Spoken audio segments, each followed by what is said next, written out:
আসসালামু আলাইকুম ভিউয়ার্স। তো আর একটা নতুন টিউটোরিয়াল নিয়ে আসলাম Autodesk Powershape এর। আজকের খুবই সুন্দর একটা ড্রয়িং বানাবো গিয়ারের, ছোট্ট একটা গিয়ারের।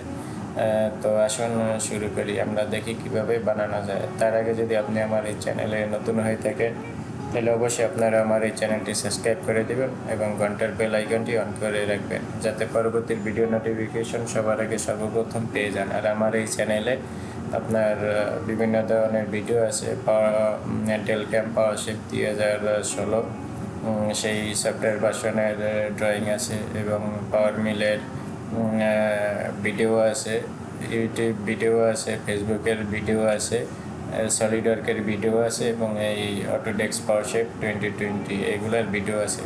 তো আপনারা অবশ্যই আমার এই চ্যানেলটি সাবস্ক্রাইব করে রাখবেন, কারণ এই চ্যানেল থেকে আপনারা সব ধরনের ভিডিও পেয়ে যাবেন। তো আসুন আমরা কথা না বাড়িয়ে শুরু করি। তো আমরা সফটওয়্যার ওপেন করে রাখছি ইতিমধ্যে। তো এখান থেকে আমরা এই যে ওয়্যার ফ্রেম থেকে এই যেখানে আমরা আর্ট সিলেক্ট করলাম। আমরা এরপরে এটারে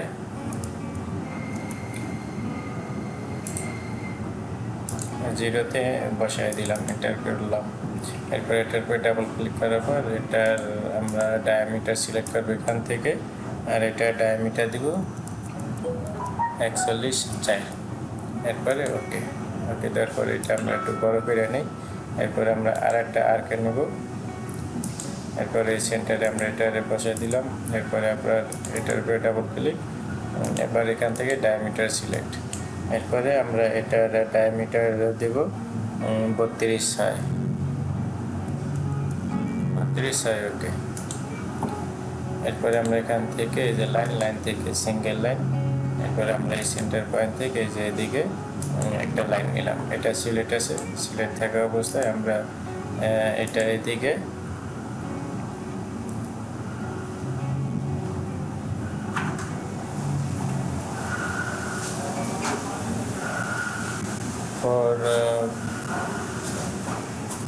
-4.5 এদিকে একটা লাইন নিলাম, আর একটা -4.5 এদিকে একটা লাইন নিলাম।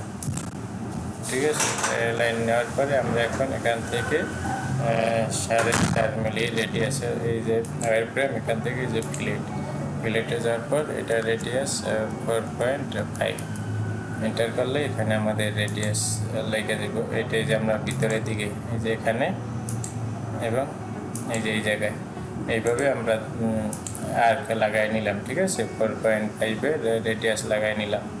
এরপরে আমরা এখান থেকে এডিট থেকে এই যে ইন্টারঅ্যাক্টিভ, এখান থেকে আমরা এই বাড়তি যে আমাদের বাহিরে যে অংশগুলো আছে সেগুলো আমরা এখান থেকে কেটে নিতে আসি, ডিলিট করে নিতে আসি। ঠিক আছে, এরপরে এই ভিতরের এই অংশটা আমরা ডিলিট করে দিলাম। করার পরে এটা রান সিলেক্ট করলাম। এরপরে সম্পূর্ণটুক সিলেক্ট করলাম। সিলেক্ট করার আগে আমরা এখান থেকে এই যে আর্ক প্লেন, এখান থেকে এই যে সিঙ্গেল আর্ক প্লেন, এটাই না আমরা এই সেন্টারে বসাই দিলাম। ঠিক আছে, কারণ এটা আমরা এখন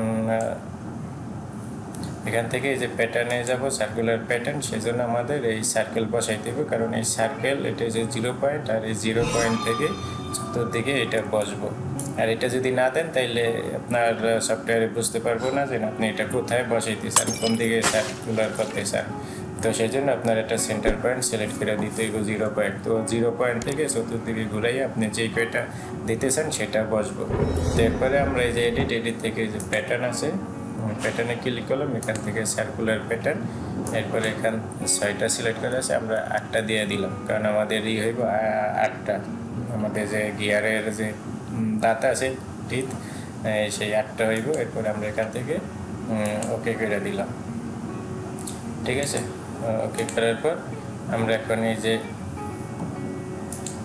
সেন্টারে যে আর্কার নিয়েছিলাম ছোট, এটার আমরা ডিলিট করে দিলাম।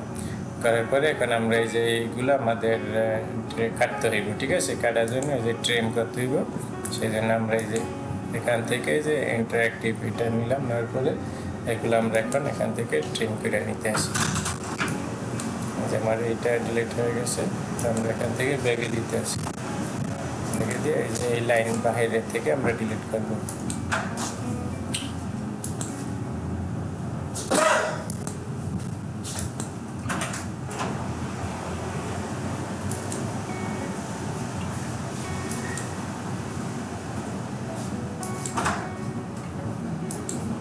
বাস আমাদের ডিলিট করা হয়ে গেছে। এরপরে আমরা এটা আনসিলেক্ট করে দিলাম।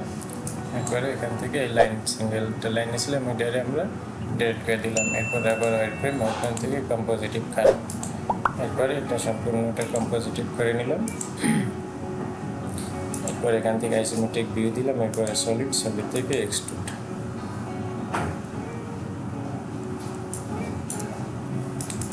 এক্সট্রুড করার পর এটার উপরে ডাবল ক্লিক।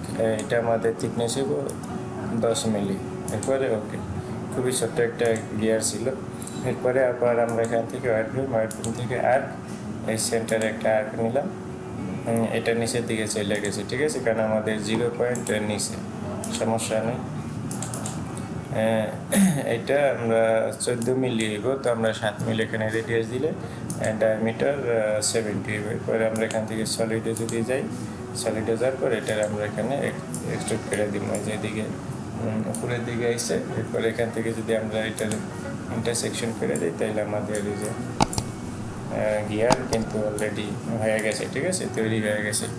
তো এই ছিল আমাদের আজকের এই ছোট্ট টিউটোরিয়াল। আপনারা খুব সহজে এরকমভাবে যে কোনো ধরনের গিয়ার বানাইতে পারেন, ঠিক আছে। তো আশা করি ভিডিওটি ভালো লাগছে। ভিডিওটি ভালো লাগলে অবশ্যই আপনারা আমার এই উড়া ধুরা টেক চ্যানেলটি সাবস্ক্রাইব করে রাখবেন, কারণ এই চ্যানেলের ভিতরে আপনি সব ধরনের ভিডিও পেয়ে যাবেন। আর এক চ্যানেলের ভিতরে সব ধরনের ভিডিও পাওয়া আসলে খুবই মজাদার একটা বিষয়। তো সব ধরনের ভিডিও পাওয়ার জন্য আপনারা অবশ্যই আমার এই চ্যানেলটি সাবস্ক্রাইব করে রাখবেন। সাবস্ক্রাইব করলে পরবর্তীতে আপনারা সবার আগে সর্বপ্রথম আমার এই ভিডিও নোটিফিকেশন পেয়ে যাবেন। তো সবাই ভালো থাকেন, সুস্থ থাকেন, আল্লাহ হাফেজ।